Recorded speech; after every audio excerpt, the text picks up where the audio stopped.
यवतमाळ जिल्ह्याचा पारा 45 ते 46 अंशावर पोहोचला आहे।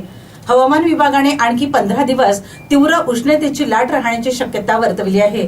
त्यामुळे प्रशासनाने आता 26 जून पासून शाळा सुरू करण्याचे निर्देश शाळा प्रशासनाला दिले। विदर्भासह यवतमाळ जिल्ह्यातील वाढत्या उष्णतेच्या पार्श्वभूमीवर शाळा 15 जून ऐवजी 26 जून पासून सुरू कराव्यात अशी मागणी प्राथमिक शिक्षक संघाने शिक्षण आयुक्त सचिंद्र प्रताप सिंह यांच्याकडे केली।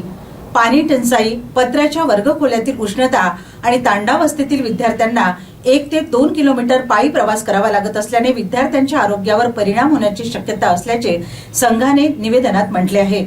जून मधील तापमानाचा आढावा घेऊन सकारात्मक निर्णय घेतला जाईल असे आश्वासन शिक्षण आयुक्तांनी दिले। तसेच रखडलेली पदोन्नती प्रक्रिया व समान काम समान वेतन याबाबतही शिक्षण संघाने चर्चा केली।